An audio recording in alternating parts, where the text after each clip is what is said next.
Pretend to be my wife. Only if you can handle what that means. What are you talking about? Your board already knows my name.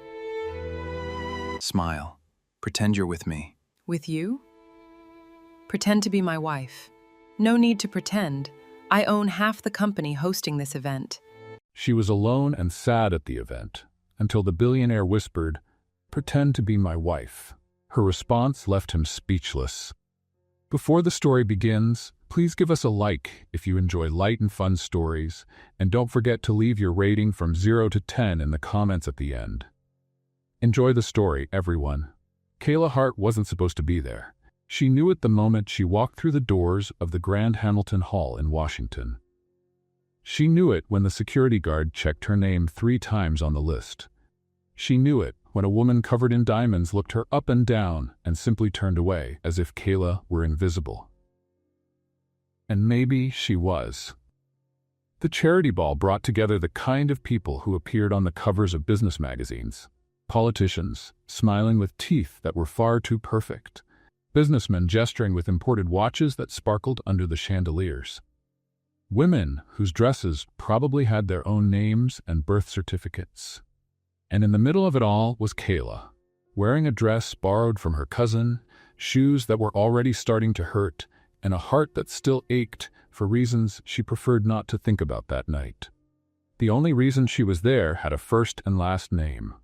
Renata Mura, her best friend since college, who worked in event planning and practically dragged her out of the house.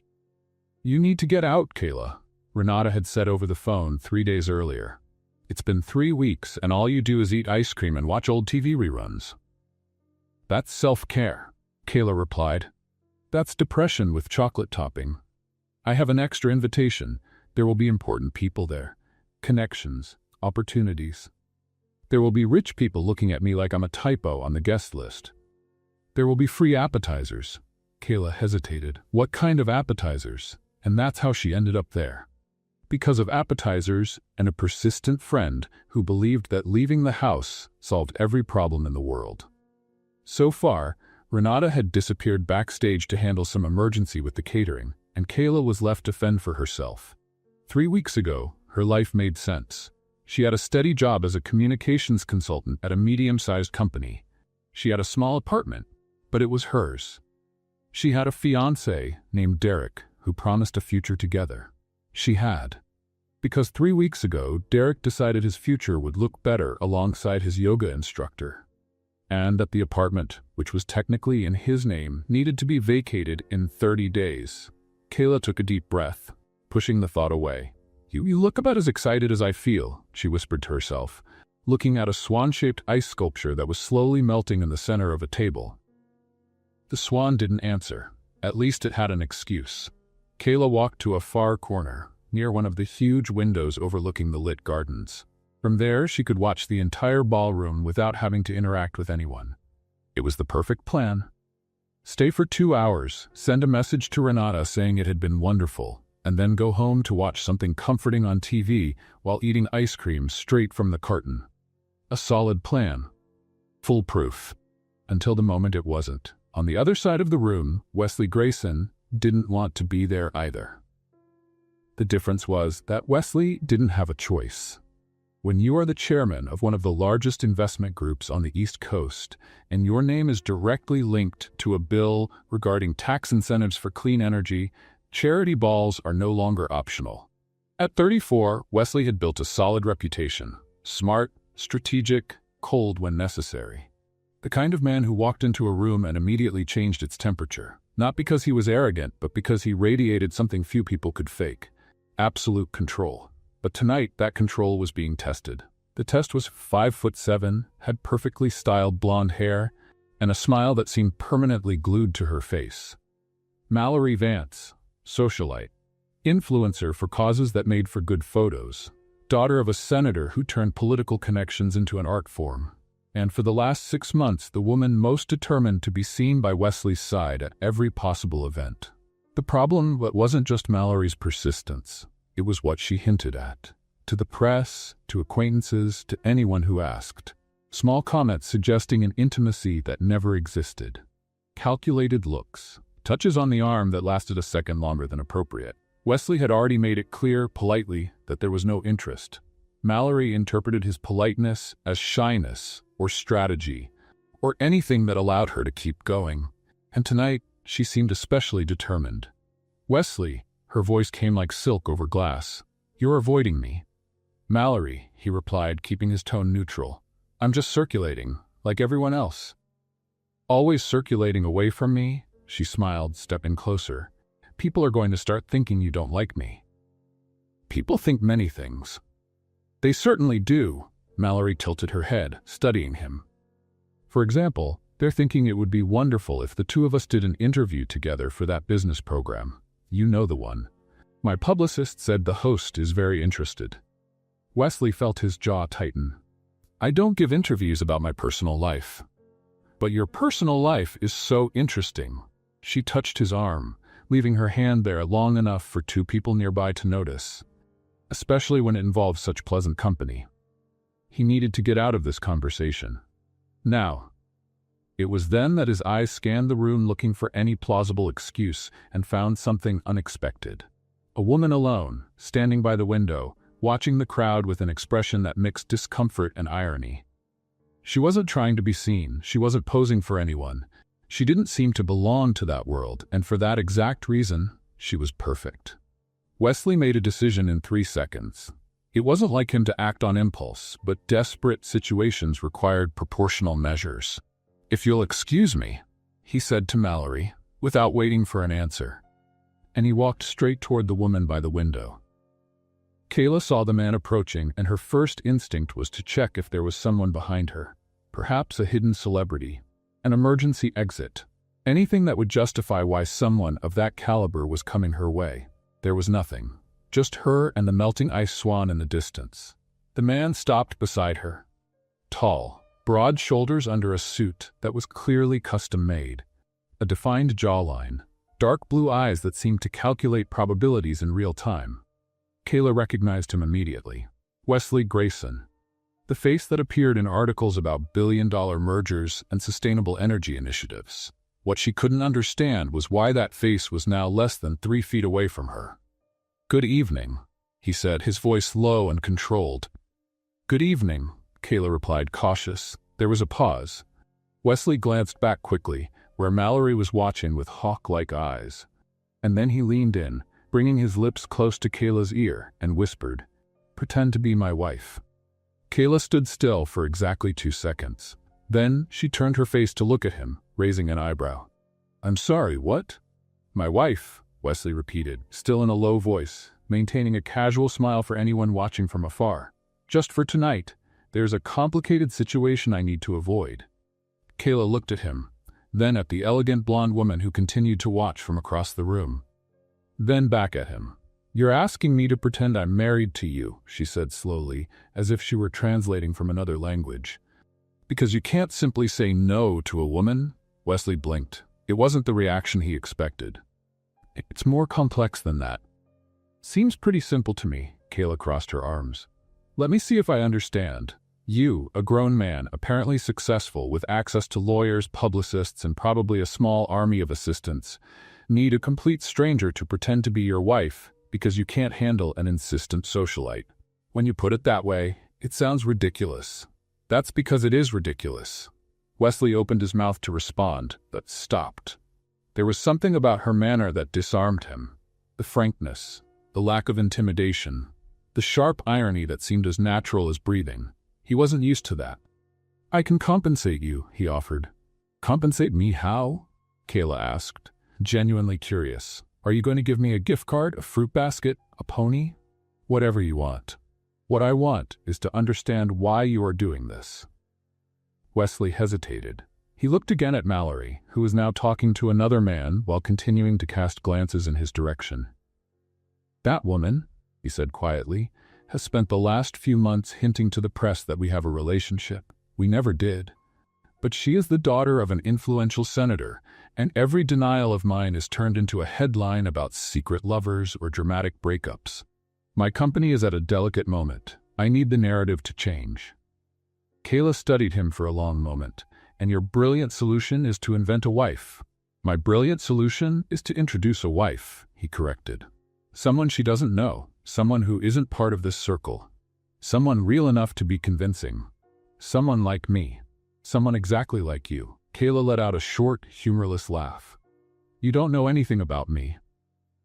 I know you're alone at this event. I know you don't want to be here. And I know that, for some reason, you seem completely immune to all of this. He gestured vaguely toward the ballroom. Which means you won't panic if you have to improvise. Or it means I'm a completely unstable person who might cause an international scandal. You don't look unstable. The unstable ones never do, Kayla replied. It's part of the charm. Wesley almost smiled. Almost. So, he said, are you going to help me or not? Kayla looked at him. She looked at the room. She thought about Derek, about the apartment she had to move out of, about the pile of bills stacking up, about the life that had fallen apart in 3 weeks. And she thought that, of all the absurd things that could happen that night, pretending to be a billionaire's wife to annoy a socialite wasn't even close to being the strangest. All right, she said finally. Wesley looked surprised. All right? All right, Kayla repeated. But I have conditions. Conditions. First, you don't treat me like an accessory. If we're going to pretend, we do it as partners. You don't decide everything on your own. Wesley nodded slowly. Fair enough. Second, if someone asks me something I don't know how to answer, you cover for me. I'm not going to be embarrassed because you didn't prepare me properly. Deal. Third, she took a step toward him, lifting her chin. If at any point I decide this has gone too far, it's over. No discussion. No negotiation. It's over. Wesley stared at her. There was something in her eyes he couldn't quite figure out. A strength that didn't match the vulnerability he had noticed at first. Deal. He repeated. Great. Kayla held out her hand. Then nice to meet you, husband. My name is Kayla, and you're going to owe me much more than a gift basket.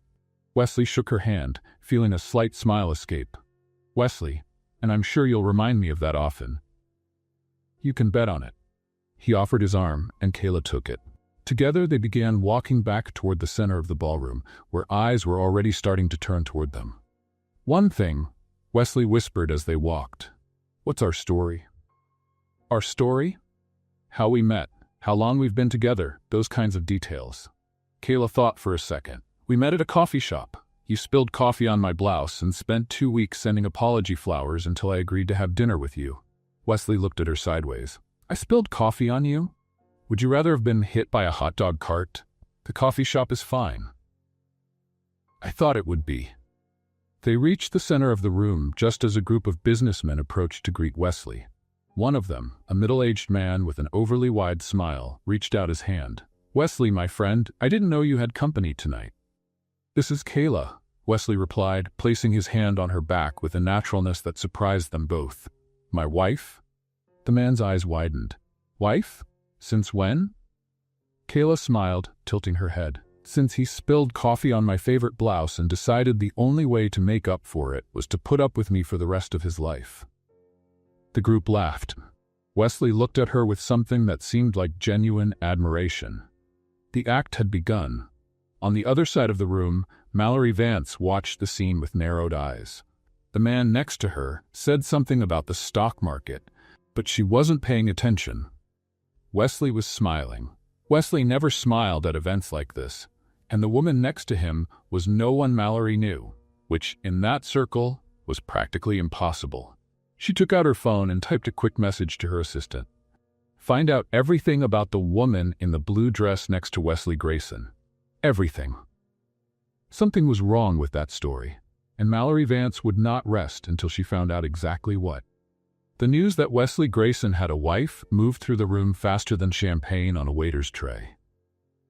In less than 5 minutes, Kayla had already shaken 17 hands, received 4 compliments on her dress, and lied about her married life to at least 3 senators. The most impressive part? She was starting to enjoy herself. So you met at a coffee shop? Asked a woman with gray hair and a pearl necklace, her eyes shining with curiosity. What a charming story. It was very romantic, Kayla replied, glancing at Wesley. He was so distracted by his phone that he didn't see me. The coffee was hot, my blouse was white, it was a memorable disaster. Wesley cleared his throat. I paid for the dry cleaning. You paid for the dry cleaning, sent flowers, and showed up at my job 3 days in a row until I accepted a formal apology. 3 days? The woman smiled.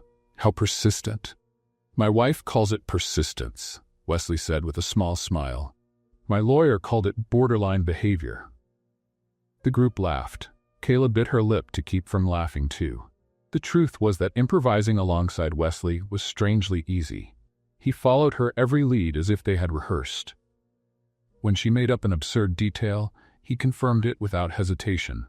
When she exaggerated, he balanced it out. It was like a dance neither of them had learned, yet it flowed naturally. And that scared her a little. You aren't wearing wedding rings, observed a short man with round glasses and an analytical gaze.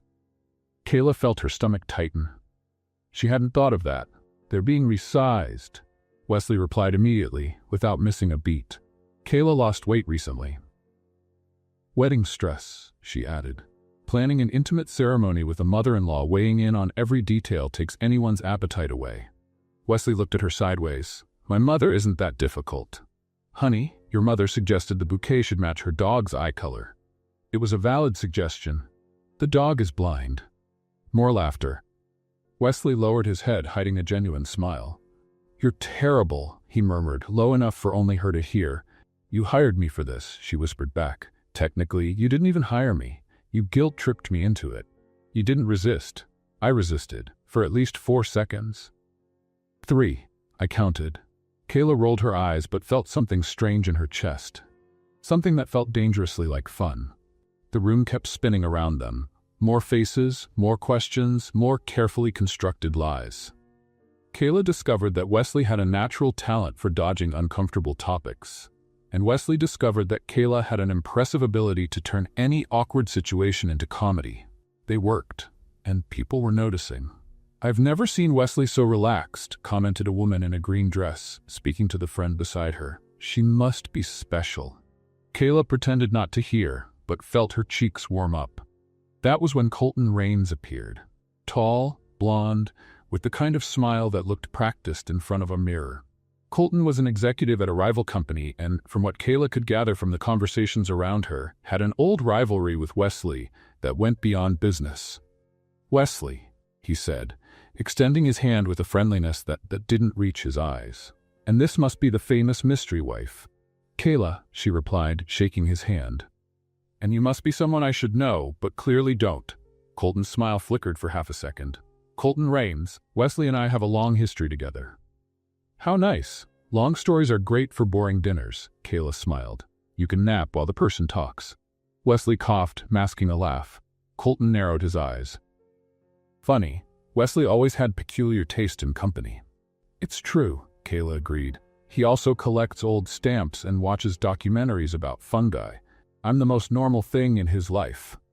Fungi are fascinating, Wesley intervened, joining the game. Did you know there's a fungus that controls the behavior of ants? I didn't know that, Colton said, clearly not knowing how to react. Well, it does. It invades the brain and makes the ant act against its own interests, Wesley smiled. Reminds me of some people I know. Kayla bit her lip hard. Colton opened his mouth to respond but was interrupted by a woman's voice. What a lively conversation.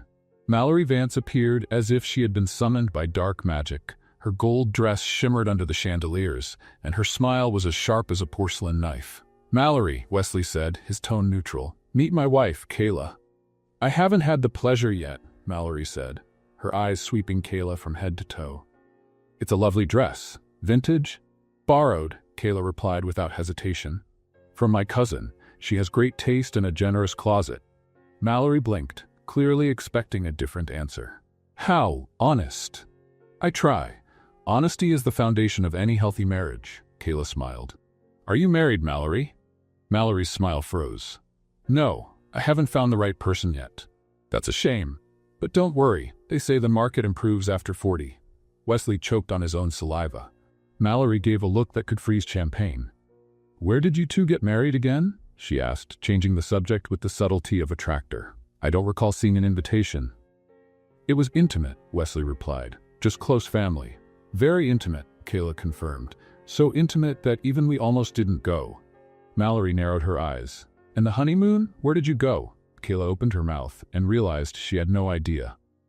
She and Wesley hadn't discussed that detail.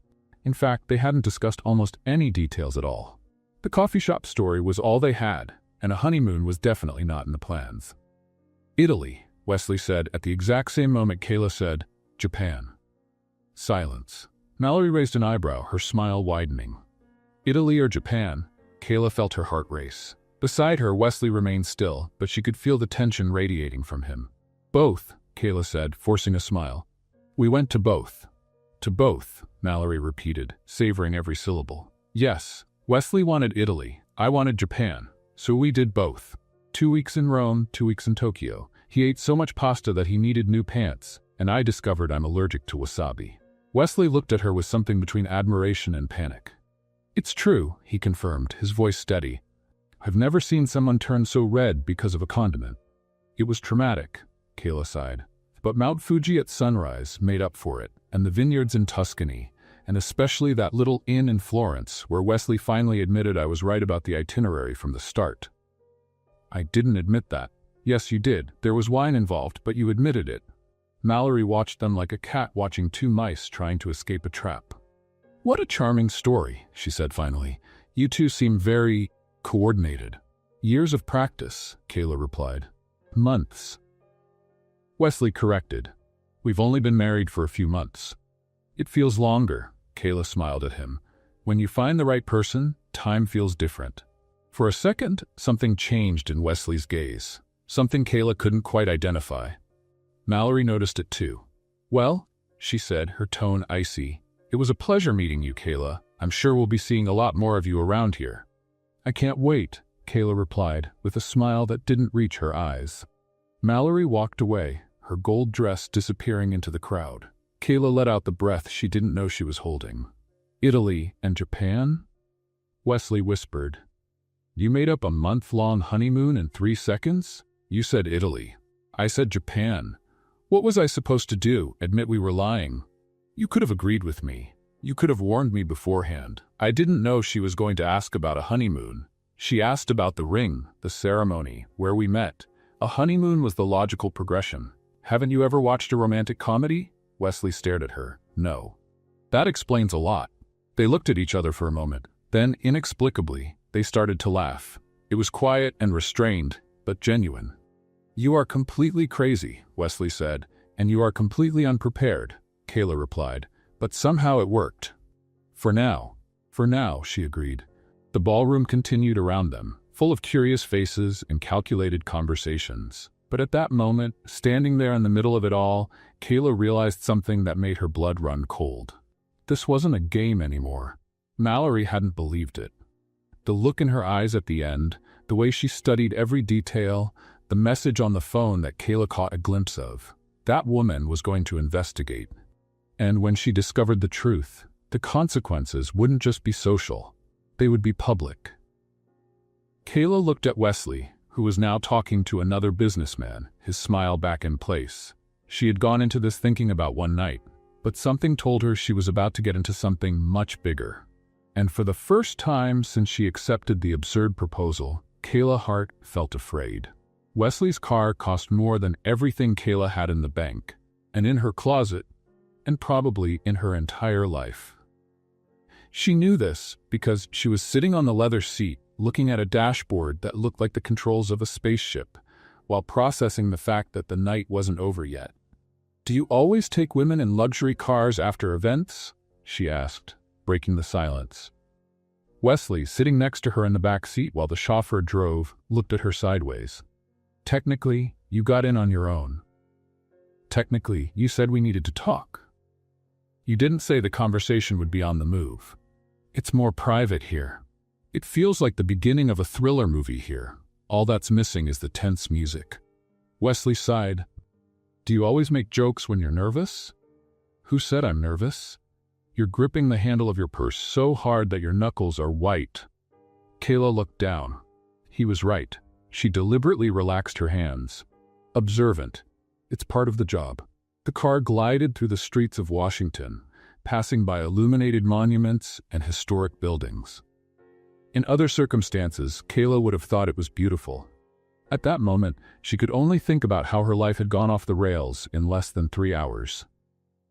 "So," she said finally, "what did you want to talk about that couldn't be said inside?" Wesley stayed silent for a moment, looking like he was choosing his words carefully. "I need the act to continue."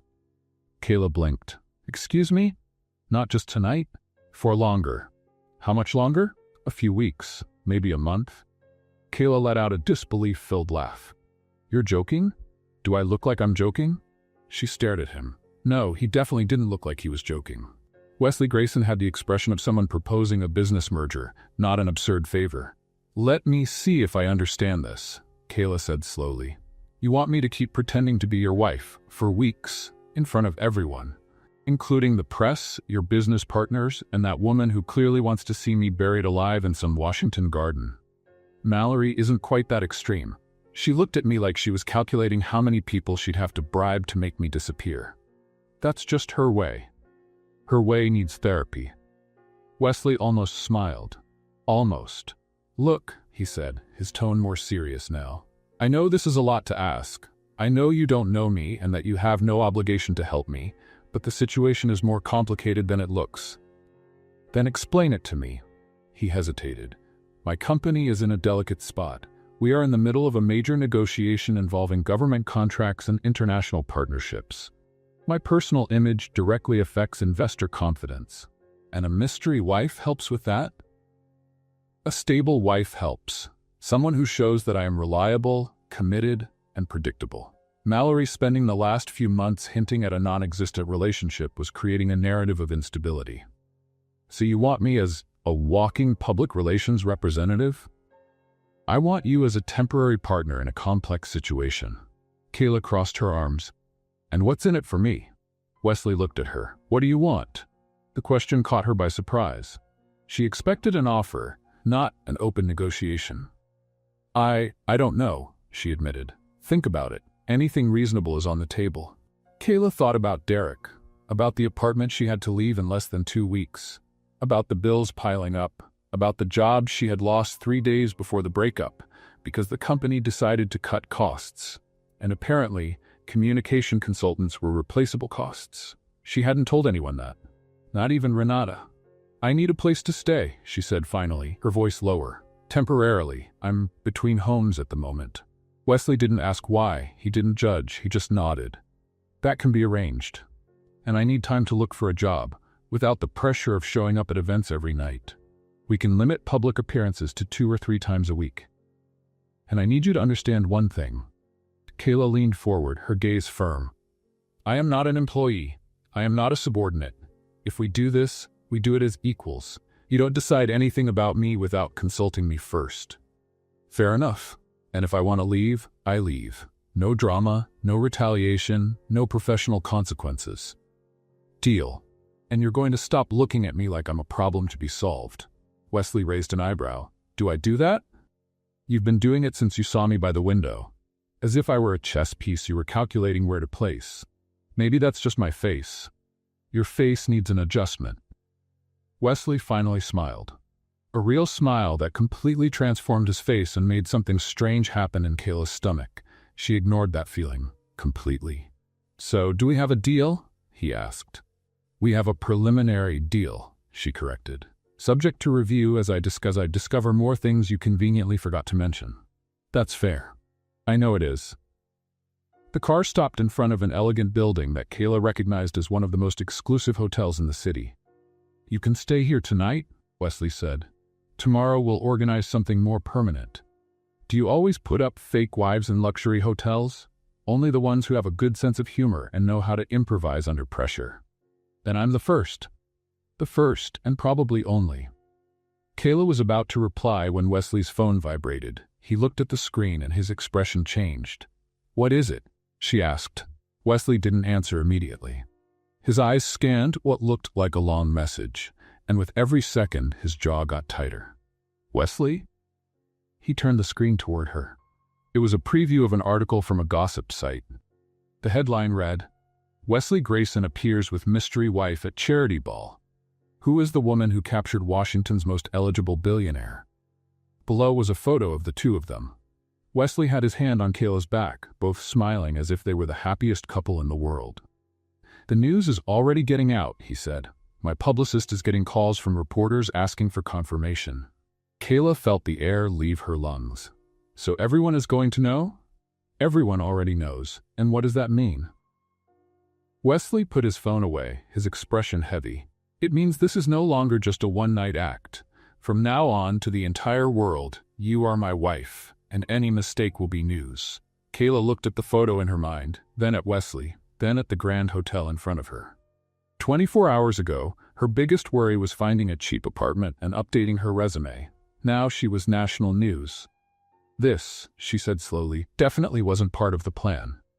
"Welcome to my world," Wesley replied. And for the first time, he also looked startled. The next morning, when Kayla turned on the TV in her hotel room, her own face was on every channel, and Renata's phone wouldn't stop ringing. The temporary closet Wesley provided for Kayla was the size of the apartment she had just lost. She stood in the middle of rows of dresses, shoes, and accessories, trying to process the fact that someone had organized all of this in less than 12 hours. There were discrete labels on every piece, indicating which type of event it was appropriate for. Formal, semi-formal, dressy casual, brunch with investors. "Is there a specific outfit for brunch with investors?" she asked out loud. "There is a specific outfit for everything in this world," a voice answered from behind her. Kayla turned around. A woman with short hair and red-rimmed glasses was at the door, holding a tablet as if it were an extension of her arm. "I'm Helena," she said, "Mr. Grayson's personal assistant, and temporarily yours as well. I have an assistant now?" "You have a schedule," Helena corrected, which is pretty much the same thing. Kayla looked at the tablet Helena held out. The screen showed a calendar full of appointments for the next 5 days. Lunches, dinners, a gallery opening, a cocktail party at an embassy. "This is a joke," Kayla said. "Mr. Grayson rarely jokes." "I noticed," Helena almost smiled. "The first appointment is in 2 hours. Lunch with the advisory board of the Clean Energy Foundation. I suggest the navy blue dress on the 3rd rack. And if I prefer the red one is for evening dinners. Navy blue conveys competence and reliability. And what if I want to convey that I was dragged into a life I didn't ask for?" Helena blinked. "We don't have an option in the closet for that, but I can arrange it." Kayla decided she liked Helena. 2 hours later, she was sitting at a round table with 8 people who likely made decisions that affected the economies of entire countries. Wesley was beside her, impeccable as always, navigating the conversation with the ease of someone born into it. Kayla, on the other hand, was trying not to drop her fork. "So, Mrs. Grayson," said a gray-haired man, smiling cordially, "Wesley told us you work in communications. Fascinating." "I used to," Kayla corrected. "Right now, I'm in a career transition." "Transitioning to what?" "I'm still deciding. Maybe an astronaut, maybe a baker. The market is tough for both." The man laughed, clearly thinking it was a joke. Wesley glanced at her, his jaw slightly tense. "Kayla has a unique sense of humor," he said. "It's what keeps me alive," she replied, picking up the wrong fork for the salad. Wesley discreetly pushed the correct fork toward her. "The smaller one," he whispered. "There are 6 forks. Who needs 6 forks? People who eat 6 courses. People who have problems." A woman on the other side of the table, with red hair and a serious expression, leaned forward. "I completely agree," she said. "I've always thought this excess of silverware was aristocratic nonsense." Kayla smiled. Finally, someone sensible. "Chloe Chen," the woman reached out her hand, Director of Operations. "Kayla, impromptu wife." Wesley choked on his water. "She meant recent wife?" He corrected quickly. "We're still adjusting." "Clearly," Margaret smiled. "But I like her. It's refreshing to have someone who doesn't speak in corporate jargon." "I don't even know what corporate jargon is," Kayla admitted. "Better that way. Keep it that way." The lunch continued, with Kayla making at least 3 etiquette blunders, 2 inappropriate jokes, and inexplicably winning over almost everyone at the table. When they finally finished, Margaret pulled her aside. "Take care of him," she said softly. "Wesley works too much and doesn't live enough. You seem to be exactly the kind of chaos he needs." Kayla didn't know how to respond. In the car, on the way to the next appointment, Wesley was silent.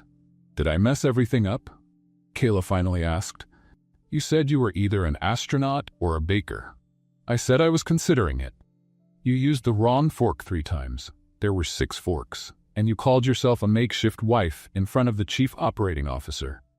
Kayla shrugged. She liked it. Wesley stared at her for a long moment, and then, to her surprise, he started to laugh. A real laugh, one that transformed his face and made his eyes shine in a way Kayla had never seen before. "What is it?" she asked, confused.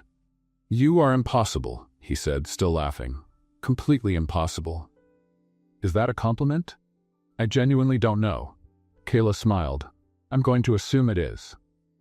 The following days followed a similar pattern. Kayla accompanied Wesley to events, said things she shouldn't say, broke protocols she didn't even know existed, and somehow always ended up winning over at least one important person. At the gallery opening, she spent 20 minutes discussing contemporary art with a renowned curator, honestly admitting that she didn't understand anything about the subject, but found it interesting that people would pay so much for paintings that looked like they were done by 5-year-olds. The curator found her hilarious and invited her to a private exhibition. At the embassy cocktail party, she mistook the ambassador for a waiter and asked for more appetizers. The ambassador found it charming and spent the rest of the night talking to her about family recipes. Wesley watched it all with a mix of horror and admiration. "How do you do that?" he asked one night, while they were returning from another event. "Do what?" "Turn disasters into victories." Kayla thought for a moment. "I think people are tired of perfection," she said. "Everyone in this world is so polished, so calculated. When someone shows up who is genuinely confused and admits it, it's almost a relief." Wesley fell silent. "You can never be genuine, can you?" she asked softly. "Not in this world." "That sounds lonely." He didn't answer, but something in his eyes told her she was right. That night, when Kayla was already in the room, Wesley had prepared for her in his penthouse. She heard a noise coming from the living room. It was almost 2 in the morning. She went to check and found Wesley sitting on the sofa in the dark, looking out the window at the city lights. "Don't you sleep?" she asked. "Sometimes I don't." Kayla hesitated. Then she sat down at the other end of the sofa. "Do you want some quiet company?" Wesley looked at her, surprised. "You don't have to do that." "I know, but insomnia is easier when it's not lonely." They stayed there in silence, looking at the city. They didn't say anything. They didn't need to. For the first time, Kayla saw Wesley Grayson not as a billionaire, not as a strategist, not as the man who had dragged her into this madness, just as someone who was also tired. The next morning, Helena appeared with her tablet and a tense expression. "We have a problem." "What kind of problem?" Wesley asked. "The charity dinner on Friday. The sponsor list has been updated." She turned the screen, and there, in gold letters, was the name: Mallory Vance, lead sponsor. Kayla felt her stomach sink. Wesley looked at her, his jaw tight. "It looks like she hasn't given up," Kayla said. "She never gives up," Wesley replied. And by the tone of his voice, that was exactly what was worrying him. Mallory Vance knew how to make an entrance. The charity dinner had barely started when she walked across the room as if she owned the place, which, technically that night, she did. Her red dress looked like it had been sewn by vengeful angels, and every step was calculated to draw exactly the right amount of attention. Kayla watched her from across the room, holding a glass of sparkling water like a shield. "She looks like a soap opera villain," she whispered to Wesley. "She is a soap opera villain," he replied. "Only with a real bank account. That's comforting. It shouldn't be." The ballroom was decorated with white flowers and gold candles, creating an atmosphere somewhere between classic elegance and a magazine wedding. Kayla had already learned to identify different types of events by the level of floral extravagance. This was clearly an event for imported orchids and crystal chandeliers. "She's coming this way," Kayla said, noticing Mallory approaching with a smile that didn't reach her eyes. "Stay calm." "I am calm." "You're crushing your glass." Kayla looked down. Indeed, her knuckles were white around the crystal. She deliberately relaxed her grip. "Wesley, dear," Mallory said, air kissing his cheeks with the precision of a surgeon. "How wonderful to see you supporting my cause." "The cause is important," Wesley replied diplomatically. "The Arts Foundation does admirable work." "It truly does." Mallory turned to Kayla, her smile becoming sharp. "Kayla, How good to see you again. I was curious to see if you would still be around. I'm still here, Kayla smiled back. Strong and steady, like a resilient plant you just can't get rid of. What a charming comparison. Mallory tilted her head. I was going to say you look more comfortable this time, almost as if you belong. Practice makes perfect, or at least it leads to not tripping over one's own dress. A woman nearby laughed, trying to hide it. Mallory did not find it funny. It must be difficult, she said, her tone sweet, to adapt so quickly to a world so different from your own. All this etiquette, these social codes, I grew up in this, so I don't even notice it anymore. But I imagine for someone who arrived so suddenly, it must be overwhelming. Actually, it's quite educational. Kayla responded. I'm learning that the more money people have, the more forks they use. It's a fascinating ratio. It should be an academic study. More laughter followed. A man in a tuxedo raised his glass in approval. Mallory pressed her lips together. You're still very funny. I keep trying. But you know what they say about very funny people, don't you? Usually they're hiding something. The air between them grew heavy. Everyone is hiding something, Kayla said, keeping her smile. The difference is that some people are better at pretending they aren't. Wesley placed his hand on Kayla's back, a gesture that could have been affectionate, but she recognized it as a warning sign. Mallory, if you'll excuse us, he said, we promised to greet the ambassador before dinner. Of course, Mallory smiled, but before you go, Kayla, I love your dress. Blue looks so good on brunettes. It reminds me of one I saw in a department store last week. Identical. Kayla felt her face warm up. Perhaps it's the same designer, she replied, her voice steady. Good taste doesn't need to be exclusive. What a democratic perspective, Mallory tilted her head. Anyway, enjoy the evening. I'm going to circulate a bit. There are so many interesting people here, so many stories to discover. She walked away, leaving a trail of expensive perfume and veiled threats. What did she mean by that? Kayla asked, as soon as Mallory was far enough away. Nothing, Wesley said. Mallory likes psychological games. It didn't sound like nothing. She's trying to unsettle you. Don't let her. Kayla took a deep breath, trying to believe him. Dinner followed with polite conversations and forced smiles. Kayla did her best to look at ease, but she couldn't take her eyes off Mallory, who moved through the room like a queen bee, whispering into selected ears. At one point, Kayla went to the restroom and found two women talking in front of the mirror. Did you see Grayson's wife? One of them said. She appeared out of nowhere a few weeks ago, and no one knows anything about her. I heard Mallory is investigating, the other replied. Apparently, there's no marriage record in any courthouse in the state. Kayla froze behind the stall door. Could it be fake? The first one asked.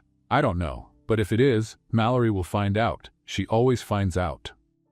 The two women left, and Kayla stood there, her heart racing. When she returned to the ballroom, she found Wesley talking to Colton Rains, the same man who had tried to provoke them at the first event. Ah, the mystery wife returns, Colton said when she approached.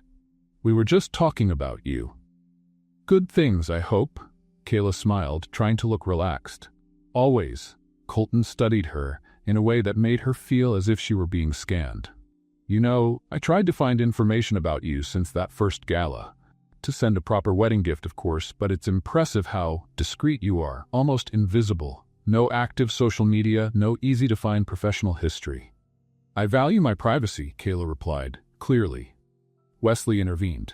Kayla works in communications. It's natural that she prefers to stay behind the scenes. Communications, Colton repeated. Interesting. At which company exactly? I'm in transition. Kayla said, you know how it is, the market. I do. Colton smiled, but the smile was not friendly. The market can be cruel. He walked away shortly after, but Kayla felt that something had changed. When dinner finally ended and they were leaving, Mallory appeared one last time, intercepting them at the staircase. It was a wonderful night, she said. Kayla, we should grab coffee sometime. I'd love to catch up, to hear more about your story, all of it. I'd love to, Kayla replied, her voice steady despite the chill running down her spine. Mallory leaned in as if she were going to kiss Kayla's cheek, but instead she whispered something only Kayla could hear. I know you were unemployed before you met Wesley, and I know you lost your apartment. The question is, what else are you hiding? She pulled away with a radiant smile, waving to other guests as if nothing had happened. Kayla stood there, frozen. "What did she say?"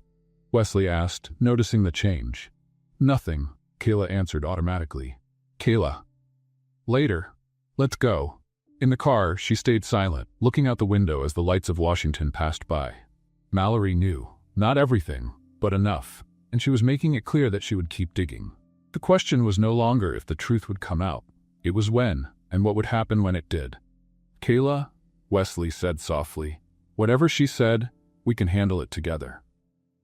She looked at him. She wanted to believe him. She really did. But for the first time since she had started this madness, Kayla wasn't sure there was a solution. Because Mallory Vance wasn't just playing a game, she was hunting.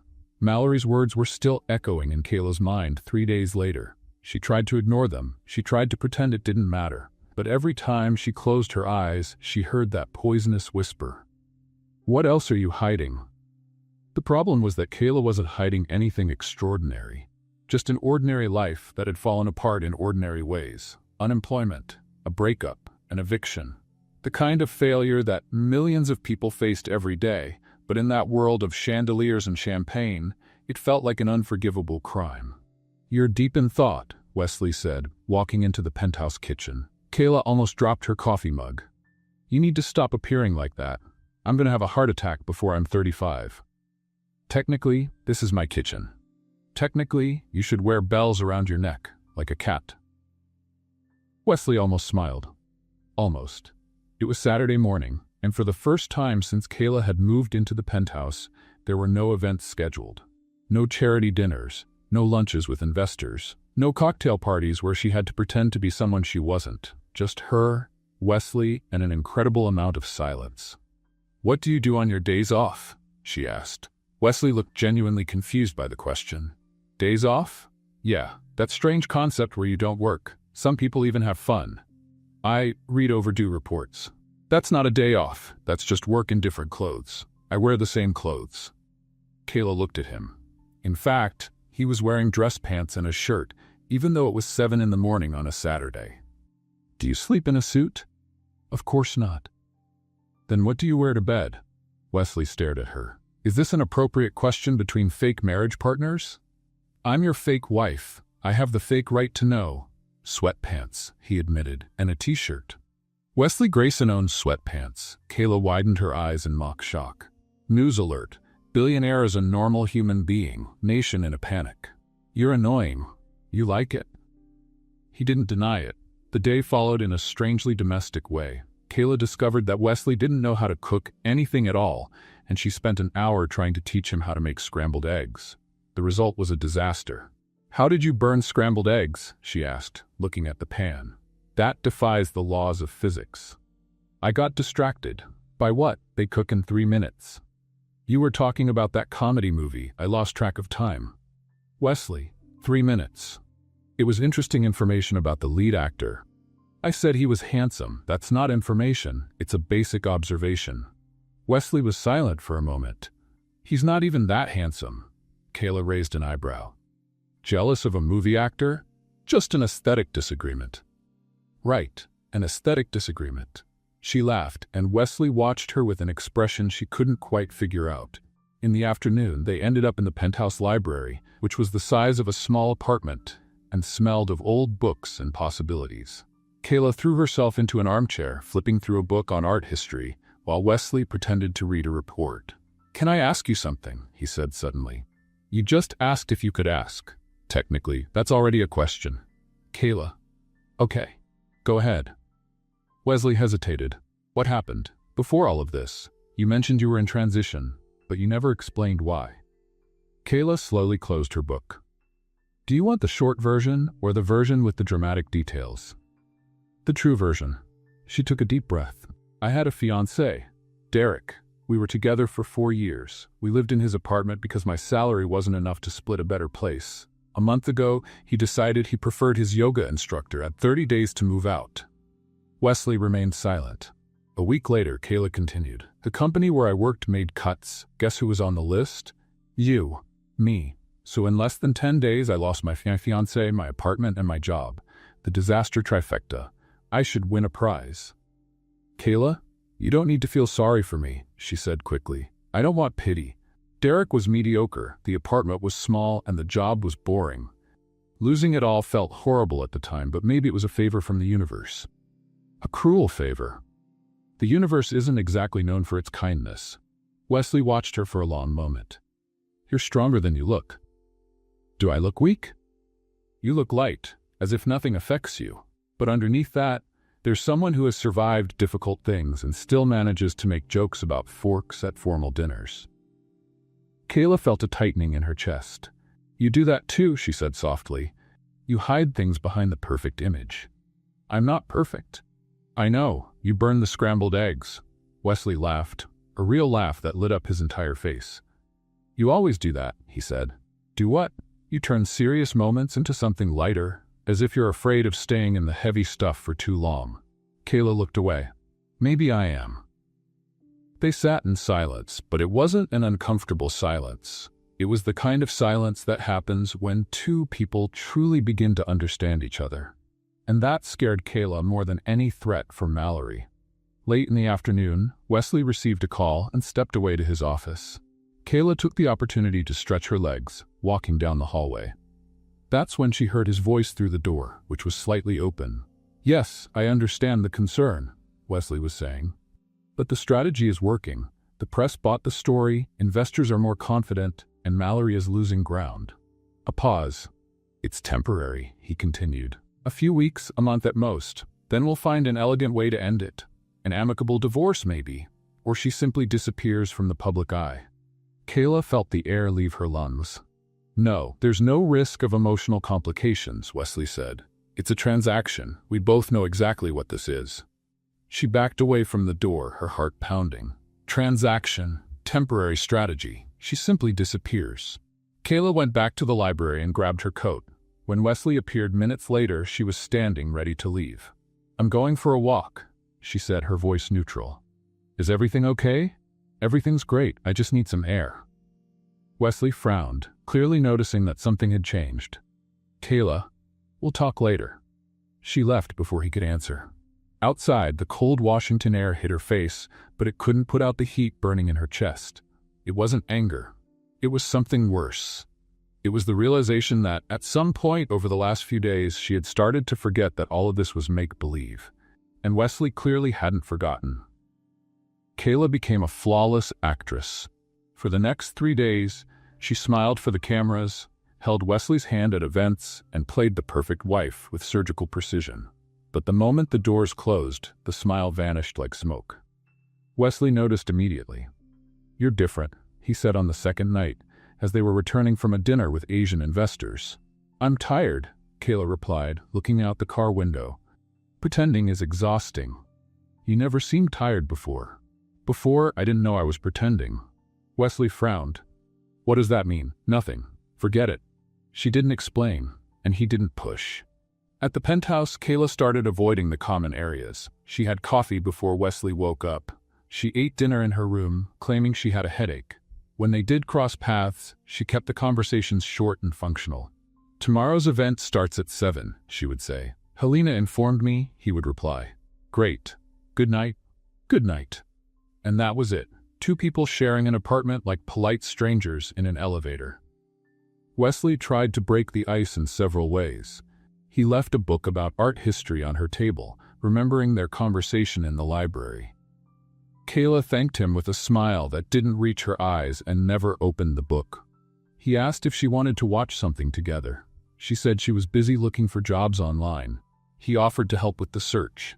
She replied that she preferred to do it alone. You're mad at me, Wesley finally said on the third day. I'm not mad. Then what is it? Kayla stared at him.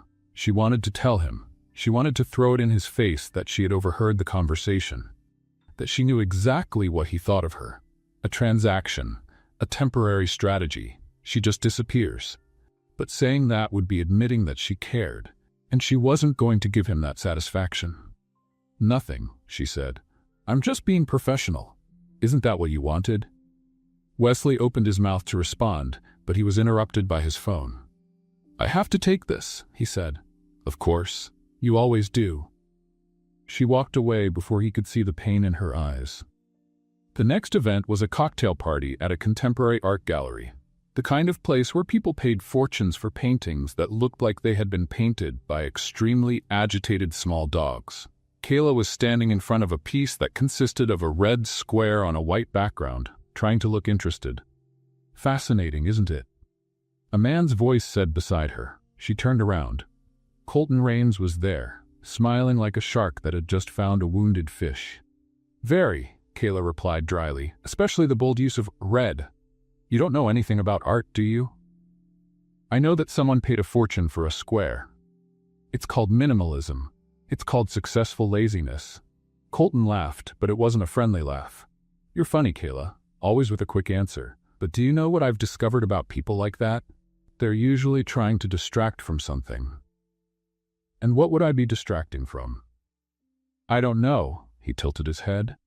"Maybe the fact that you worked at a company that went bankrupt 2 months ago? Or that your fiancé left you for his yoga instructor? Or that you were sleeping on your friend's couch when you miraculously appeared on Wesley's arm?" Kayla felt her stomach drop. "How do you know that?"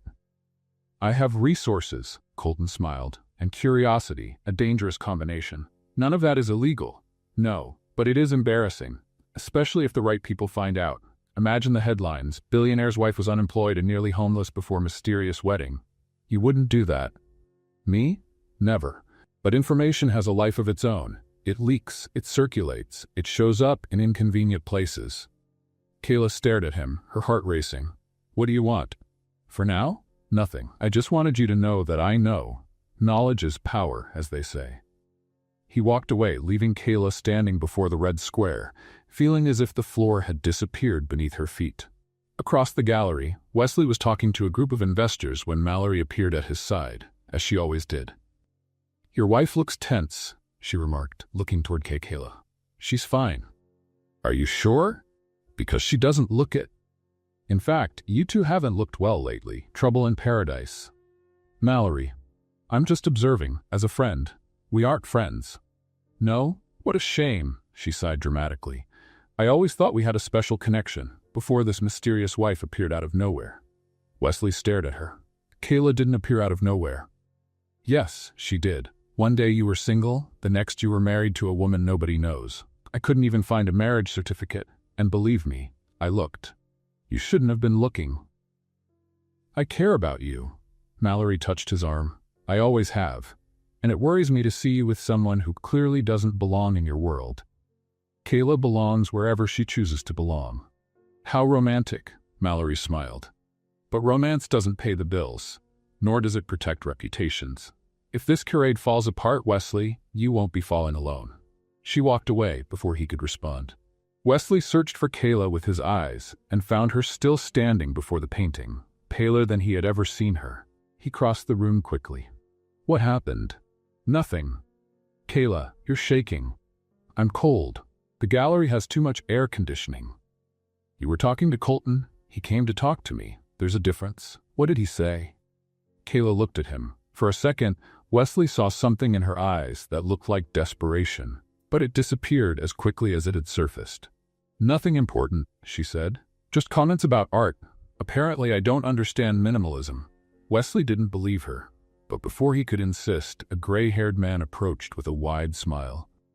"Wesley, and this must be the famous Kayla. I heard you had a memorable honeymoon. Italy and Japan, wasn't it?" "It was," Kayla forced a smile. "Unforgettable. My niece is planning a similar trip. She would love some tips, then, especially about that inn in Florence you mentioned. What was the name again?" Silence. Kayla opened her mouth, closed it, opened it again. She didn't remember any name, because there was no name, because the honeymoon was a lie, just like everything else. On the other side of the room, Mallory watched with a satisfied smile, and Colton, standing beside her, discreetly raised his glass in a silent toast.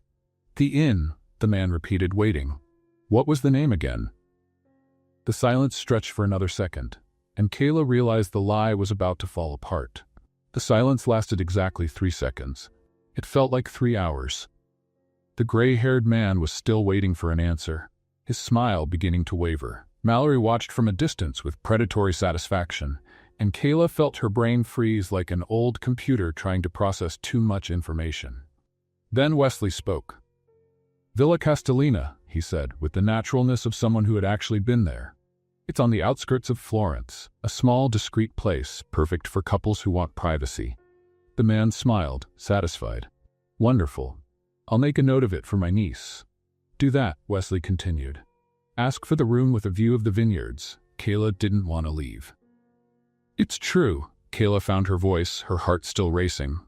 "The breakfast was so good that I seriously considered moving there permanently." "She's exaggerating," Wesley smiled. "The coffee was decent. What she loved was the fresh bread." "He's being modest. The bread changed my life. I dream about that bread." "You dream about bread? Don't you dream about bread?" Wesley stared at her. "I dream about financial reports. That explains a lot about you as a person." The man laughed, clearly charmed by the dynamic between the two. "You two are adorable. My niece will love the tips." He walked away, and Kayla let out the breath she was holding. "Villa Castellina?" she whispered. "Does that actually exist?" "It does. I've been there. And what if he checks?" "He won't check, and if he does, he'll find exactly what I described." Kayla looked at him with a mix of relief and irritation. "You could have told me you had a repertoire of Italian inns. You could have told me you were going to invent an entire honeymoon without a backup plan." I was under pressure. Clearly. They looked at each other. For a second, they almost smiled. They almost went back to the way they were before. But then, Kayla remembered the conversation she had overheard. Transaction, temporary strategy, and the almost smile died. "I need some air," she said. "I'm going to the balcony. Kayla, later." She walked away before he could stop her. The gallery balcony overlooked an inner garden, lit by strategically placed lanterns. Kayla leaned against the railing, taking a deep breath, trying to organize the chaos in her head. Steps behind her. She didn't need to turn around to know who it was. "Are you going to follow me all night?" she asked. "Yes," Wesley answered, stopping beside her. "Until you tell me what's going on." "Nothing is going on. You're lying. We're both lying. That is literally the foundation of our relationship." Wesley was silent for a moment. "Something changed," he said finally. "You changed. And I want to understand why. Why, to adjust the strategy." He frowned. "What does that mean?" Kayla turned to face him. "It means I heard your phone conversation on Saturday." "What conversation?" "The conversation where you explained that all of this is temporary, that I am a transaction, that in a few weeks you'll find a way to just make me disappear." Wesley's face changed. "Kayla, you didn't understand the context." "The context?" she interrupted. "What context did I miss? The part where you said there's no risk of emotional complications, or the part where you guaranteed this is just a strategy?" "It was a call with my lawyer. And what exactly does that change?" "It changes the fact that I was using the language he expected to hear. He needed assurances that this wasn't going to turn into a legal problem." "Legal?" Kayla repeated. "You were worried about legal problems. Not about me. I was protecting both of us." "You were protecting yourself. There's a difference." Wesley ran his hand through his hair, frustrated. "What do you want me to say?" "The truth, for the first time since all of this started. The truth is complicated. Then uncomplicate it. I can handle it." They stared at each other. The air between them was heavy with something Kayla couldn't name. Anger, maybe, hurt, and something else she preferred not to identify. "The truth," Wesley said slowly, "is that I didn't expect you." "What does that mean?" "It means that when I asked you to pretend to be my wife, I expected someone who would play the part and then leave. Someone who would be easy to forget. And I'm not easy to forget?" "You're impossible to forget," he said, and there was something in his voice that made Kayla's heart tighten. "You came into my life like a whirlwind. You make jokes at inappropriate times. You question everything. You make me laugh when I'm not supposed to be laughing." "Wesley? And yes," he continued, "I said those things to my lawyer because I didn't know what was real and what was acting anymore, and that scared me." Kayla felt tears welling up. "You scared me too," she admitted, "because at some point I stopped pretending, and I realized you hadn't." "I did stop," Wesley said. "I just didn't know how to tell you." Silence. The garden below them was empty, the lanterns creating shadows that danced in the breeze. Inside the gallery, People continued talking, unaware of what was happening on the balcony. "So where does that leave us?" Kayla asked. "I don't know," Wesley replied honestly, "but I know I don't want you to disappear. Even if I'm an emotional complication, especially because of that." Kayla opened her mouth to respond when Wesley's phone vibrated. He looked at the screen and his face hardened. "What is it?" she asked. He didn't answer. He just turned the phone toward her. It was a message from Helena, his assistant. "Urgent problem. Gossip site will publish a story in 30 minutes. Title, The Truth About Wesley Grayson's Fake Wife. Source, Colton Rains." Kayla felt the floor disappear beneath her. 30 minutes, she said, her voice trembling. Wesley was already typing a reply. "I'm calling legal. Maybe we can stop it." "In 30 minutes? We have to try." Kayla looked at the garden below, then at Wesley, then at the gallery full of people who would soon know the truth. All the smiles, all the lies, all the acting, about to fall apart. "Wesley," she said softly, "what do we do now?" He looked at her, and for the first time since they met, she saw genuine uncertainty in his eyes. "I don't know," he admitted, "but whatever it is, I'm not going to let you face it alone." The phone vibrated again. 29 minutes, 28 minutes until disaster, and Wesley was on the phone with 3 different lawyers at the same time. Kayla watched from the balcony, still processing how quickly everything had crumbled. 10 minutes ago, they were having a conversation about feelings. Now, they were in damage control mode. "No, we can't sue before it's published," Wesley was saying, pacing back and forth. "What? No, she didn't sign any confidentiality agreement. Because I didn't ask her to. Because I'm not a psychopath who makes people sign contracts before pretending to be married." Kayla raised an eyebrow. "Technically," she murmured, "a psychopath is exactly the kind of person who would do that." Wesley covered the phone with his hand. "Are you making jokes? Now? I process trauma with humor. It's a defense mechanism recognized by psychology." "Recognized by whom?" "By me. I just recognized it." Wesley stared at her for a second, then went back to the phone. "No, I wasn't talking to you. Yes, I know the situation is serious. Yes, I know 30 minutes isn't enough time for an injunction." He hung up and immediately called someone else. Kayla went back inside the gallery, where the party continued as usual. People were drinking champagne, discussing art, and had no idea that in less than half an hour, their phones would explode with notifications about the scandal of the year. She found Mallory near the entrance, talking to Colton.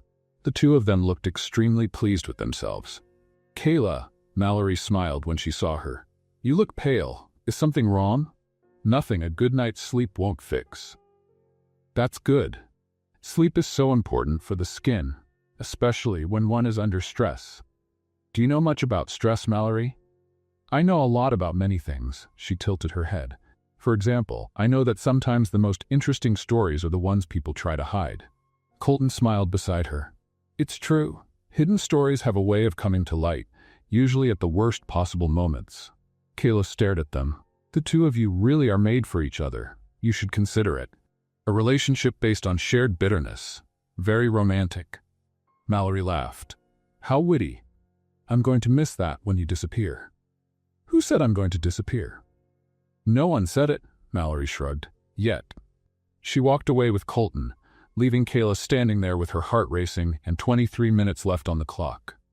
Wesley appeared at her side seconds later. "The lawyers can't stop the publication," he said, his voice tense. "Freedom of the press. Without proof of prior defamation, there's no legal basis." "So it's over?" "Not necessarily." "Wesley, in 20 minutes everyone is going to know our marriage is fake. Your reputation will be ruined. Your investors will freak out. Your company." "I know," he interrupted. "I know all of that, but I'm trying to think of alternatives." "What alternatives?" "Fleeing to a country with no extradition? Faking collective amnesia?" "Could you stop making jokes for 5 seconds?" "No, I really couldn't." Wesley looked at her, frustrated. Then, unexpectedly, he started to laugh. "What?" Kayla asked. "Nothing. It's just that our lives are about to be destroyed, and you're still being you." "Is that a compliment or a criticism? I genuinely don't know anymore." They stood in silence for a moment, watching the party around them. 19 minutes. "What if we don't deny it?" Kayla said suddenly. "What? What if, instead of trying to stop the story, we retell it first?" Wesley frowned. What do you mean? Colton is going to publish that our marriage is fake, that I was unemployed and almost homeless, that everything was a sham to protect your image. Correct. But what if we tell a different version? One that's true enough to be believable, but doesn't make us look like villains. What version would that be? Kayla thought for a moment. The version where we met under difficult circumstances, where you helped me when I needed it, where what started as something practical turned into something real. But we didn't actually get married. No, but we are actually together, or at least we were, until I overheard that conversation and freaked out. Wesley stared at her. Are you suggesting we publicly admit we lied about the marriage, but that we are genuinely in a relationship? I'm suggesting we flip the narrative. Instead of being caught in a lie, we're a couple that exaggerated the story for reasons people can understand. That's very risky. Riskier than letting Colton control the story? Wesley stood in silence, processing. Even if it works, he said, someone would need to tell this version publicly, convincingly, before the article comes out. I know, and you're suggesting it should be you? I'm the only one who can. You're the powerful billionaire. If you speak, it looks like corporate damage control. But if I speak, it looks like honesty. Exactly. Wesley studied her for a long moment. You would do that? After everything? After what you heard and the way I treated you? You didn't treat me badly, Kayla said. You were just too careful, with your image, with your company, with everything that wasn't me, and that hurt. But it doesn't mean I want to see you destroyed. Why not? Because at some point, in the middle of all this madness, I started to actually like you. And people who like each other don't let people like Colton and Mallory win. Wesley took a step toward her. Kayla? Later, she said. We have 14 minutes. Help me find a journalist. A journalist? Someone who can publish fast. Someone who would prefer an exclusive straight from the source over secondhand gossip. Wesley thought for a second. Chloe Chen, the operations director who loved you at that first lunch. Her husband is an editor for a news portal. Perfect. Where is she? Near the bar. Then let's go. They crossed the ballroom together, passing Mallory and Colton, who watched them with confusion. Clearly, desperation wasn't the reaction they were expecting. Margaret greeted them with a warm smile. Kayla, Wesley, how good to see you. Margaret, Kayla said, I need a favor, a big favor, and I need it now. What happened? It's a long story, but the short version is, I need to speak with your husband in the next 10 minutes. It's urgent. Margaret looked from Kayla to Wesley, then back to Kayla. Does this have to do with that blonde woman who's staring daggers at you? Partly. And the arrogant man next to her? Totally. Margaret smiled. I'll call David right now. He loves a good story. She took out her phone and walked away. Wesley looked at Kayla. Are you sure about this? No, she admitted, but it's better than standing around waiting for disaster. And what exactly are you going to say? Kayla took a deep breath. The truth? Or at least the part of it that matters. Wesley's phone vibrated. 8 minutes. Across the room, Mallory checked her own phone and frowned. Something wasn't going as planned. And Kayla realized that, for the first time since this all started, she wasn't just reacting. She was attacking. 6 minutes. A video call. And Kayla Hart was about to tell her story to an editor she didn't know. David Chen's face appeared on the tablet screen Margaret was holding. He had curious eyes and the look of someone used to hearing unlikely stories. So you're the mystery wife, he said. Technically, I'm the not-so-mysterious girlfriend, Kayla answered, and that's exactly what I need to talk about. Margaret said it's urgent. In 5 minutes, a gossip site is going to publish a story saying my relationship with Wesley Grayson is fake, that our marriage never existed, that it was all a sham. David tilted his head. And is that true? Partially. Partially how? Kayla took a deep breath. We aren't married, we never were. The story about the honeymoon, the private ceremony, all of that was made up, but the relationship is real. At least it became real along the way. That's an interesting confession. It's the truth, and I'd rather the truth come from me than from someone with their own agenda.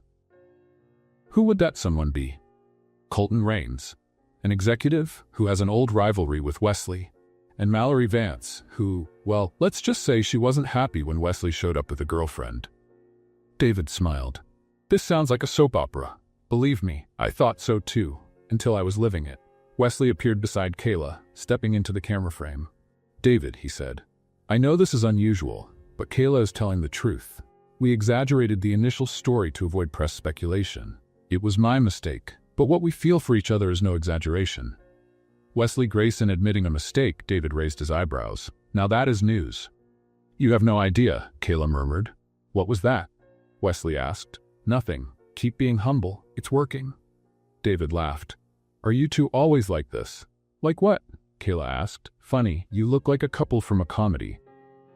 We are a comedy couple, she said, just without a script and with real consequences. David looked at Margaret, who was watching everything with an amused smile. Do you trust them? I do, Margaret replied. Kayla is the most genuine person I've ever met in this business. And Wesley, well, Wesley has never smiled as much at events as he has since she showed up. I do smile, Wesley protested. You used to make a polite face, Margaret corrected. That doesn't count as a smile. I agree, Kayla said. You're teaming up against me. That's what couples do, dear, Kayla said, patting his arm. Get used to it. David watched the interaction for a moment. All right, he said finally. I'll publish your version, but I need something more, something different. What kind of something? Something that shows you're real. Any couple can say they love each other. Few can prove it. Kayla thought for a second. Kit, what if I tell him about the scrambled eggs? Wesley looked at her, alarmed. Kayla, no. He burned scrambled eggs, she told David, ignoring Wesley. I tried to teach him how to cook, and he burned eggs. In 3 minutes. That's almost physically impossible, but he managed it. That's private, Wesley said. It's hilarious, Kayla replied. And it shows you're human. Human billionaires are likable. Perfect billionaires are suspicious. David was laughing. Burned eggs, that's perfect. I have more, Kayla continued. He watches documentaries about fungi, he sleeps in a sweatshirt, and he once admitted my travel route was better than his, but only because there was wine involved. Kayla, Wesley said, but there was a smile in his voice. What, do you want to be likable or not? I want to have some dignity left. Dignity is overrated. Trust me. David checked something off screen. The story from the other site just went live, he said. I'm publishing yours now. Headline, The Real Story Behind Washington's Most Talked About Couple. Does that work? It works, Kayla said. Perfect. And Kayla? Yes? If this doesn't work out and you need a job, call me. You have a talent for storytelling. I'll remember that. The call ended. Kayla looked at Wesley. There, she said. Now we just wait. You told him about the eggs. I told him about the eggs. To a journalist. To a journalist who's going to publish it for thousands of people, yes. Wesley stared at her for a long moment. Then, unexpectedly, he started to laugh. A genuine laugh, the kind that completely transformed his face. You are unbelievable, he said. I know. It's part of my charm. Wesley's phone vibrated. A message from Helena. David Chen's article is going viral. Positive comments. Colton Rains has just been identified as the source for the other story. He's being criticized for trying to destroy a genuine relationship. It worked, Wesley said, showing her the screen. It worked, Kayla repeated, feeling relief wash over her. Across the room, Mallory was on her phone, her face tight. Colton was trying to talk to her, but she was ignoring him. Their plan had backfired. Margaret walked over. Did you see? People are loving the burned egg story. There's a hashtag Grayson Cooks Disaster. A hashtag, Wesley said, expressionless. A cute hashtag, Margaret corrected. This is good. Trust me. Wesley looked at Kayla. You turned my cooking humiliation into a public relations strategy. I turned your cooking humiliation into proof that you're human. There's a difference. The difference is that now everyone knows I can't cook. Wesley, you're a billionaire. No one expected you to know how to cook. I did. Your expectations are unrealistic. Welcome to the real world. Mallory passed by them at that moment, her face red with anger. This isn't over, she hissed at Kayla. I know, Kayla replied calmly, but for now, it's over for you. Mallory opened her mouth, closed it, and walked away without saying another word. Colton tried to follow, but he was intercepted by a man Kayla recognized as one of Wesley's investors. The conversation did not look friendly. Is he going to be in trouble? Kayla asked. Colton? Wesley watched the scene. Probably. Investors don't like people who cause unnecessary scandals. Good. You're vengeful. I'm fair. There's a difference. Wesley smiled. They left the gallery together, the cold night air hitting their faces. The car was waiting, but Wesley didn't move toward it. "Kayla?" he said. "Yes? Thank you for what you did back there. You didn't have to." "I know." "Why did you do it?" Kayla looked at him. "Because I wanted to. Because you're worth it. And because at some point in all this madness, I realized I don't want this to end." Wesley took a step toward her. "I don't either. So what do we do now?" He looked at her for a long moment, the city lights behind them, an uncertain future ahead. "I don't want to pretend anymore," he said. "Not about the marriage, not the smiles for the cameras, not the perfect story. I want something real, with you." Kayla felt her heart race. "Wesley Grayson, are you asking me to be your girlfriend? For real?" "I am. No contracts, no lawyers, no strategy. Just the two of us? Just the two of us." She smiled. "Then yes." Wesley smiled back. And for the first time since it all began, neither of them was pretending. Kayla's yes was still echoing in the air when Wesley took another step toward her. Washington, D.C. sparkled around them, indifferent to the fact that two people had just decided to stop pretending. The driver waited patiently by the car. A cold breeze blew down the street, and Kayla couldn't stop smiling. "You're smiling," Wesley observed. "You're smiling too." "I don't smile. You are literally smiling right now." "This is a facial spasm that looks suspiciously happy." Wesley laughed. That laugh that Kayla had learned to love over the past few weeks. The laugh he only showed when he let his guard down. "So," she said, "what happens now?" "Now?" "Yes, you asked me out. I said yes. What's the next step? Do we have to sign a contract? Make an official statement? Tell Helena to update the schedule?" "You're making fun of romantic moments again. It's my defense mechanism, remember?" Wesley took another step. Now they were so close that Kayla could feel his warmth even through the cold night air. "Maybe," he said softly, "you don't need a defense right now." Kayla felt her heart race. "Maybe not. Maybe you can just be here, with me. No jokes, no strategies, no pretending." "That sounds scary." "It really does." "Are you scared?" "Completely." "Good," she smiled. "At least we're scared together." Wesley reached up and touched her face gently, as if he were touching something precious. Kayla closed her eyes for a second, taking in the feeling. "Kayla," he said. "Yes? I'm going to kiss you now." Was that a warning or a request for permission? It was a statement of intent. Very formal for a kiss. I'm a formal man, I noticed. "Are you going to keep talking, or?" Kayla pulled him by his tie and kissed him. It wasn't a movie kiss with dramatic music and slow motion. It was better. It was real. It was two people who had spent weeks pretending and could finally stop. It was clumsy at first, because Kayla pulled too hard and Wesley lost his balance for a second. It was perfect exactly because of that. When they pulled apart, both were out of breath. That was... Wesley began. "If you say adequate, I'm leaving right now." "I was going to say incredible." "Oh, then you can continue." "You're impossible. You've said that before, and I'll keep saying it for the rest of my life." Kayla felt something warm spread through her chest at those words. Rest of my life. It sounded like a promise. It sounded like a future. "Shall we go home?" Wesley asked. "Our home or your home?" "Ours," he said, without hesitation. "If you want." "I do." They got into the car together, and this time Kayla didn't stay on the other side of the seat. She stayed close. Wesley's hand found hers in the dark and remained there for the entire ride. That night, they talked late into the night in the penthouse library. Not about strategies or events or public image. About childhood. About dreams. About fears. About all the things real people share when they are building something true. Wesley talked about the pressure of growing up as the heir to an empire. About the impossible expectations. About the loneliness of always being watched. Kayla talked about growing up without much money, but with a lot of love. About her mother who worked 2 jobs. About the dream of making a difference in the world, even without knowing exactly how. "You've already made a difference," Wesley said, "in my life." "That's very cheesy." "I know. I'm practicing being romantic." "Keep practicing. You're getting better." The following weeks were a mix of adjustments and discoveries. David Chen's article had gone viral, and public opinion was firmly on their side. People loved the story of the unlikely couple. They loved the story about the burnt eggs even more. Wesley received at least 12 cookbooks from anonymous fans. "This is humiliating," he said, looking at the pile of books. "This is adorable," Kayla corrected. "People care about your nutrition." "People are making fun of me. With affection, there's a difference." Mallory Vance tried to regain ground in the first few weeks. She showed up at some events, made subtle comments to the press, and hinted that the couple's story was exaggerated. No one believed her. Public sympathy was with Kayla, and every attempt Mallory made to undermine that only made her look more desperate.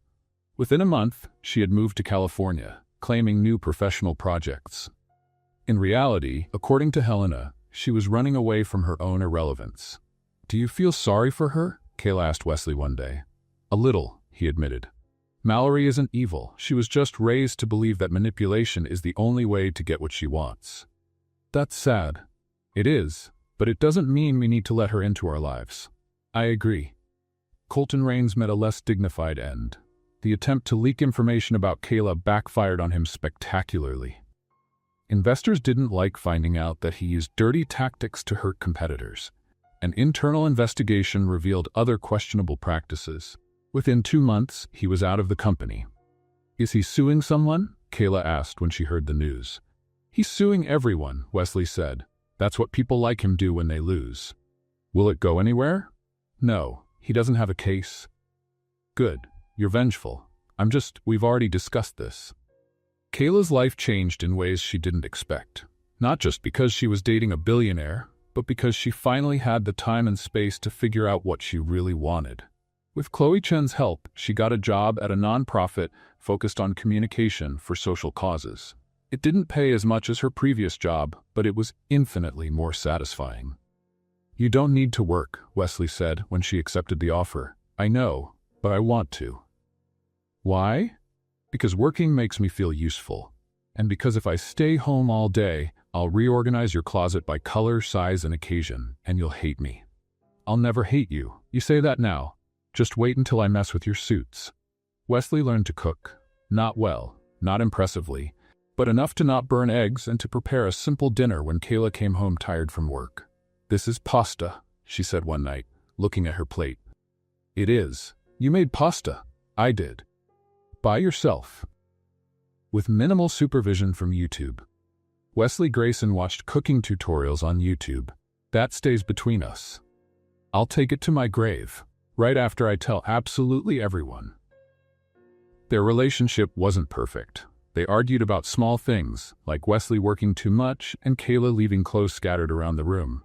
They argued about big things, like how much of their life should be public and how much should stay private. But they always worked it out. They always talked. They always chose each other. And that, Kayla discovered, was what mattered. 1 year later, the invitation was simple. Cream paper, gold letters, no exaggerations. "Wesley Grayson and Kayla Hart invite you to the celebration of their wedding." "Are you sure you want something small?" Helena asked for the 10th time. "We could do something grand, worthy of the occasion." "We're sure," Kayla answered. "We've had enough grandiosity. We want something real." The ceremony took place in the gardens of Wesley's estate in Virginia. 50 guests, simple flowers, a perfect sunset. Renata was the maid of honor, obviously. She cried throughout the entire ceremony and denied she was crying. "It's allergies," she said, blowing her nose. "Allergic to weddings?" Kayla asked. "Allergic to you being happy. My immune system wasn't prepared." Chloe Chen and her husband were there. Helena, who had become an unlikely friend. Some of Kayla's co-workers, a few of Wesley's business partners who were genuinely good people. No Colton, no Mallory, no drama. The vows were written by them. "Kayla," Wesley said, holding her hands before the officiant, "a year ago, I asked you to pretend to be my wife. It was the smartest and the most foolish decision I've ever made. Smart because it led me to you. Foolish because I thought I could keep it as a strategy." Laughter among the guests. "You taught me that control isn't everything," he continued. "That laughing is important. That burning eggs isn't the end of the world. That truly loving someone means accepting the chaos that comes with them." Kayla felt her eyes sting. "I promise to love you in the chaos and in the calm," Wesley said. "At boring events and on nights at home, in the moments when you make inappropriate jokes, and in the moments when you pull me by my tie.